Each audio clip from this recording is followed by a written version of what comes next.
posted there, and how will I know? Well, you always tune in here. Advisory services offered through Second Half Financial Partners, LLC, an SEC-registered investment advisor. The opinions voiced and information provided in this material are for general informational purposes only and are not intended to provide specific advice or recommendations for any individual. To determine which investments are appropriate for you, please consult with a financial advisor. Second Half Financial Partners, LLC does not provide tax or legal advice. Please consult your tax or legal advisor regarding your particular situation. And you will know if you tune in here every morning, because Phillip Statler from Statler Financial Services is on the line to talk about what's going on with your money this morning. Phillip, good morning. It's bright and sunny. It's gorgeous outside, and it looks like our gas prices are going up, huh?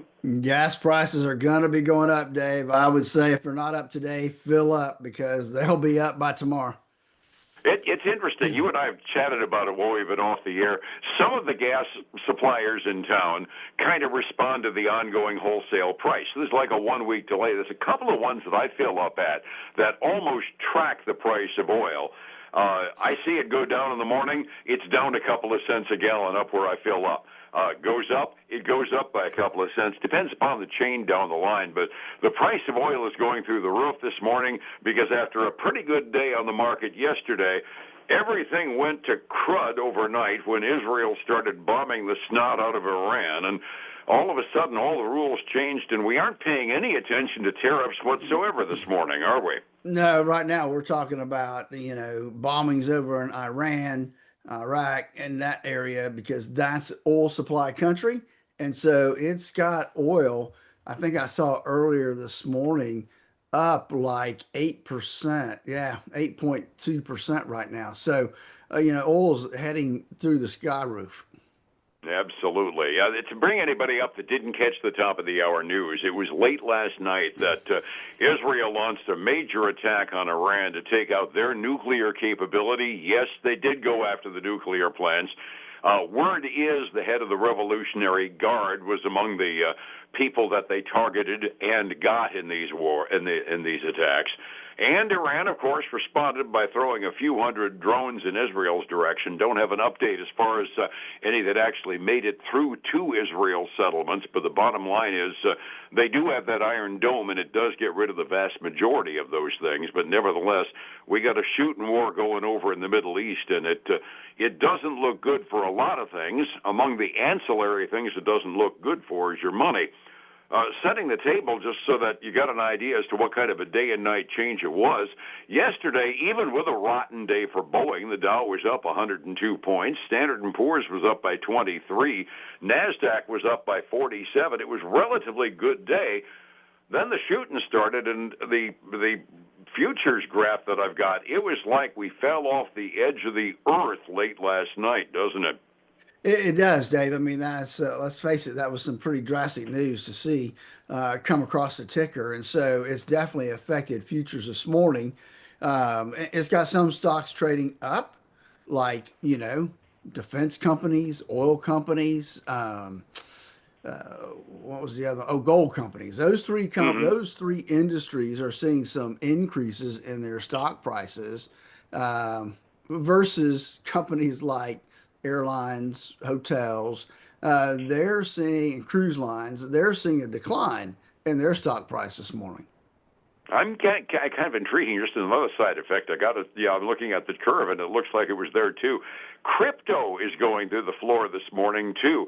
Ethereum is down like 3.6% this morning. Bitcoin's fallen 1.7% this morning. This is just making just about everybody who trades nervous unless they're buying defense and oil stocks, it sounds like, right? Yeah, it's amazing. I mean, Ethereum's down 6.3%. Selena, Ooh. I don't know what the heck that currency is, but it's down 7% this morning. Bitcoin's down 2.25 right now. It's off. It was up over 110,000 earlier this week. Now it's down below 105,000. And the movement's obviously pretty fast. Those numbers I was quoting are off of my delayed quotes, and that's only about 20 minutes worth of difference. And you're giving me, like multiple percentage points difference even in the last 20 minutes. Talk about a fast-moving picture to try to track. If you're into Bitcoin and you bought it just in the last couple of weeks, well, lick your wounds for a little while, and you might want to hang on to it because probably as volatile as that is, it probably is going to change again soon. But today's a bad day for you. Other events are going on around today that are affecting money, and probably this isn't helping it one little bit. Yesterday afternoon, President Trump said he anticipates picking a new Federal Reserve chair, quote, very soon to replace Jay Paulson. Now, he said he's not going to fire Paulson, but his term ends next year, so we might very well have a shadow Federal Reserve chair waiting in the wings expressing his opinions on everything that the Federal Reserve does while Paulson is actually doing the job. That's not something I look at as good for stability in the marketplace.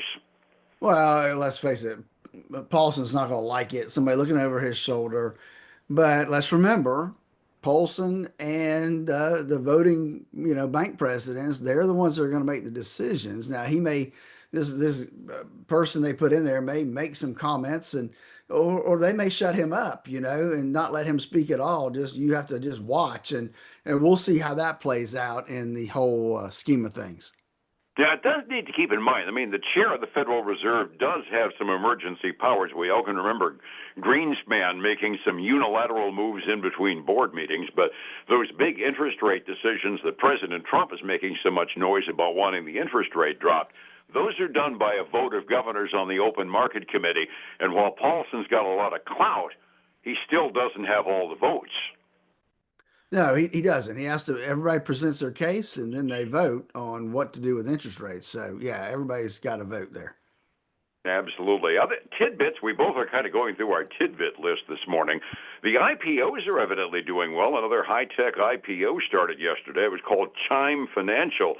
Well, they started the trading, and all of a sudden they ended the day 37% up. We're looking for places we can make money, and sometimes every once in a while we find one, don't we? We do. Let's just remember that when we got IPOs, it looks great on paper. It really does. But the likelihood of you and me or somebody else getting in on the ground floor of an IPO is pretty slim. Yeah, So we have to kind of buy in like the aftermarket after it's already popped, and then a lot of times we're paying too much for it and watch it drop back down. yeah, those IPO initial offerings. It's one step removed from insider trading. It's rigged for the original investors. There's no doubt whatsoever on that, is it? That and the banking company that's investment bank that's putting it out there because they usually get a not only a percentage, but they also get a holdback usually of stock. Mm-hmm. Yeah, it's something, but it's fun to watch, and at the very least, there's excitement to it. There have been a few IPOs last year that kind of fell flat, so it's not a universal rule. You get fat and sassy if you get in on an IPO.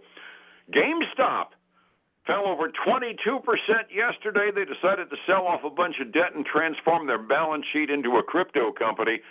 Gosh, I wonder if that had anything to do with crypto going down. I don't know, man, but stockholders did not like that bond offering. That's for sure. Yeah, they want to sell video games. They don't want to sell Bitcoin. Other junk going on. Oh, yeah. OpenAI chief Sam Altman was on the presser yesterday. He said that artificial intelligence is smarter than people in many ways. I'd like to ask him how to explain then why ChatGPT was playing counselor a few weeks ago and suggested that somebody stick their head in a microwave. Oh, that wasn't good. No, it's not as smart as a real counselor anyway. We do have some reports to give out this morning, too. Not a whole heck of a lot of them, but my favorite malware carrier actually reported, Adobe. How did they do last quarter? So Adobe did, they actually beat on earnings and on revenue, Dave. They beat by 10 cents a share, came in at $5.06, beat on revenue. But there's a few flies in the ointment here. They have a slight deceleration in subscriptions. And so that's weighing on them a little bit because it's implied into their fourth quarter growth outlook that it's not going to be as good as anticipated. They lifted their full year guidance, so that never bodes well. So they're down almost 4% this morning. Ouch. I've always said it's not my favorite company because of a bad experience with a download from them a few years ago, but I hate to see the company go down. That means investors are getting shafted. How about Yeah. doorknobs? Hey, How are the door? doorknobs doing well, Dave. Restoration Hardware, the home furnishing retailer, had a super quarter, Dave. They blew it out of the water. They earned 13 cents a share. They were expected to lose 9 cents a share. My So a God. pretty good turnaround there for them. Revenue better than expected as well. So they're doing well, though let's face it now, their shares are down more than 50% year to date before this report came out. Ouch. They got a Yeah, lot to recover from, don't they? they do, and this up 19 or 20% is not going to get them there. But they're up, like I said, between 19 and 20% right now from the close yesterday. What? I don't remember what their problems had been that brought them down so doggone far, but it's interesting when you start getting worried about the economy. You go buy new kitchen cabinet door pulls or something, right? Well, I think this is really based on still home sales, right? People want they're upgrading whenever somebody buys a home, they don't just buy it and move in. They buy it, they put their touches on it, which is a restoration hardware, go shopping, bring stuff in, change the knobs, change the outlook, buy new because they got couches and other nice looking stuff. You know, you're gonna go in and buy that kind of stuff if you're the high end user. I suppose. I'm happy they're doing well. Resetting the table, and nothing on the table yesterday means a doggone thing this morning with the overnight events, but it was a green day yesterday. 45 minutes before we start trading, I'm almost afraid to ask what the trends look like this morning, Philip. How we doing? Nah, they're going red, Dave. We got the Dow down 1%, the S&P 500 is down almost 1%, Nasdaq 100 is down one and a quarter. The Nasdaq, I mean the Russell 2000 is down almost 1.5%. So everything is getting slashed and burned this morning, except for the other side of the coin. We got silver's even right now. Gold, man, took a big jump up 1.6% to $3,457 an ounce. And then to beat Oh, that, crude oil up 8.75%, almost $74 a barrel right now. good heavens. And like we were saying before we went on the air, that's the first time an oil price change hasn't surprised me much. We start blowing up a country in the oil patch, and the oil price goes up. Overseas markets are none more happy than we are. The Asian Rim market was solidly red overnight.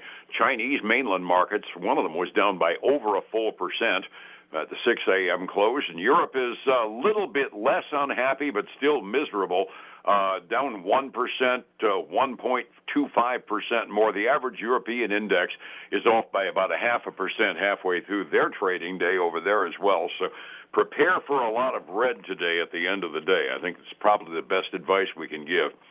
Somebody want to figure out how to make a retirement plan happen in the case of these herky-jerkies? This is kind of the poster child day why somebody ought to be talking to you. How do I find you to get my plan going? Absolutely, Dave. That's why I developed the core retirement design. And part of that design is what are you paying in fees? I had a conversation last week with a client and they had a variable annuity and they were paying over 4% in fees within their total contract. Folks, that's something you need to be aware of. You need to look at. That's why I offer a 30-minute, no obligation, free phone call. Give us a call at 863-382-0037 to schedule your core retirement analysis. Free phone call, and then give us a look this weekend for the Statler Financial Radio Show, 6 a.m. and noon on Saturday, 10 a.m. Sunday morning on Highlands News Talk, 7:30 a.m., 95.3 FM. And newstalk730am.com. I'm going to keep reminding you because we like our streamer. Have a good weekend, my friend. I'll see you next week. All right, buddy. Have a great one. Take care. It's 105.7 Light FM and Statler Financial Services. Phillip Statler. Hey, folks, again, I want to thank you for joining us today. Have a great day. Have a great weekend. I look forward to speaking to you again next week. Bye now.